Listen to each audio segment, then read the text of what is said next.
Before anybody asks, yes, I'm at work. I'm on my lunch break. I took this time to go ahead and get a jump start on the video for today. So in case you're wondering. Guys, what's up? Welcome back to my channel. Today's video, we're going to talk about strictly football. We're going to talk about mostly college, and then I'm going to cover the Dublin State Championship game. So the playoff rankings, the last playoff rankings came out Sunday. As far as the top four, I think they nailed it. Number 1, LSU. Number 2, Ohio State. Number 3, Clemson. Number 4, OU. Now, the rest of the top 10, I think they could have done a lot better job. Not that it really matters, but still. Number 5, UGA. That's about where they should be, honestly. I think 5 for UGA is correct. They could have even possibly been 4, but that's for another subject. Number 6, Oregon. I can see why the committee put them there. Do they deserve to be there? I don't know. They did win their conference, but they do play in the Pac-12. I mean, come on. Number 7, Baylor. They haven't had a signature win all year. The best team they've beaten is probably 7-5 Texas. They lost to Oklahoma twice. One of them was at home. So, I mean, I guess that's a good loss, but still. And here we go. The one that angered me the most. Number 8, Wisconsin. They're the only 3-loss team in the top 10. They lost to Illinois. Got beat by 30 against Ohio State the first go-round. Ridiculous. Blew out, and then got beat by Ohio State again. And as far as who they beat, Minnesota, is that the best team they beat? Come on. That's ridiculous. They don't deserve to be number 8. If there's a team, a 3-loss team that deserves to be in the top 10, it's Auburn. I mean, that schedule was brutally tough. So that's my opinion on that. Number 9, Florida. The committee hates Florida. They probably won't admit it, but they absolutely hate us. We are the only team in the country to win a game and drop in the rankings 3 different times. I can't remember the 3 games specifically, but I know Miami, we beat Miami. I mean, it was a close game. It was an ugly game, but then again, it's week 0 against the in-state rival. We beat them, and we drop in the rankings. Nobody else even played that week. I think after Towson, we won like 42-0, dropped in the rankings. And then I know the last time we dropped in the rankings was against Vanderbilt. We won 56-0 and dropped in the rankings. So they hate us. I think we should be more between either 6th, 7th, or 8th. Not 9th, too low. We lost to the number 1 and number 5 teams in the country by a combined 21 points. And like I said, Wisconsin lost to Ohio State by more than that in 1 meeting. So we haven't been blown out all year. We've been in every game we've played. All right, so let's get to the playoff games. The first one is the Peach Bowl in Atlanta. Both of these games are the 28th. This Peach Bowl is at 4 p.m. Number 1, LSU versus number 4, Oklahoma. I'm going to go more in depth when we get closer to that time during that week. I'll go in depth and give you my picks against the spread. The other playoff game, Fiesta Bowl, Glendale, Arizona, the 28th at 8 p.m. Number 2, Ohio State versus number 3, Clemson. I really like these matchups, guys. If you look at them, we couldn't have asked for a better way they worked out. LSU has a great offense. So does Oklahoma.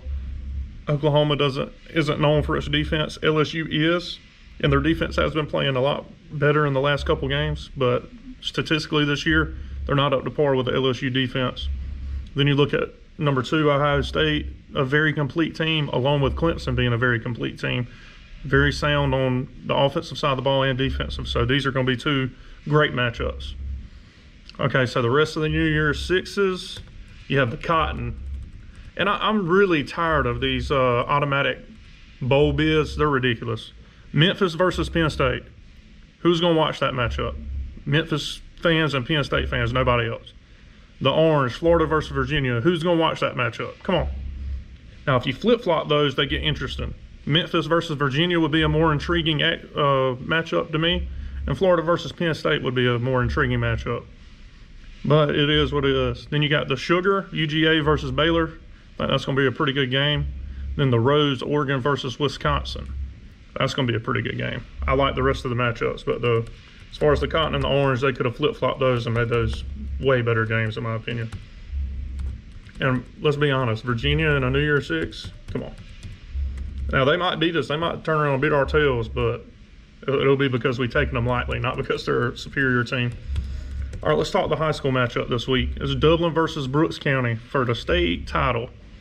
Dublin coming in 13-1 and Brooks 10-4. Okay, Dublin's loss was to Waco. I know they had some key suspensions that game. I don't know who was suspended, but I know it was a couple of their better players. So I'm not really looking at that loss. That loss holds no weight to me. Now their wins, they've already beat Brooks County this year. They beat Dodge at Dodge, I believe, and then they beat Thomasville on the road last week in the semifinals. Big wins. Brooks County losses. Already lost to Dublin. Lost to Clinch County, lost to Bainbridge, and lost to Thomasville. Thomasville ended up winning that region.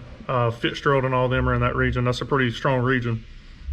And their big wins, they did beat Waco in the playoffs. They beat Fitzgerald, and last week in the semifinals, they beat Callaway.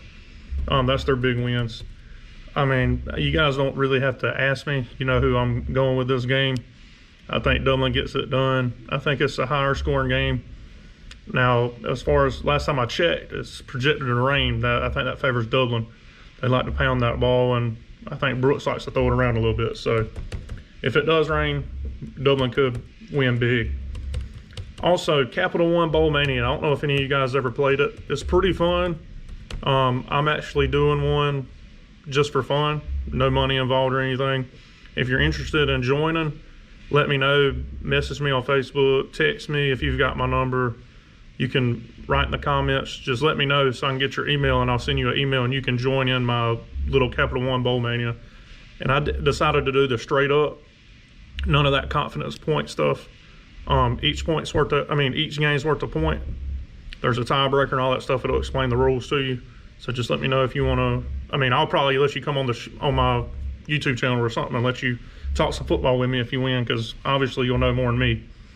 I'm also going to have Noah Rios on here. If you guys know him, he's a trip. Big Texas Longhorns fan. We're going to talk the Texas versus Utah bowl game matchup and let him tell you a little bit about the Longhorns this year. Anyway, thank you guys for tuning back into my channel. Tomorrow I'm going to be uploading a question and answer, and I'll share a Facebook post in a little while and let you guys send me your questions, and I'll try to answer all of them. Thank you guys.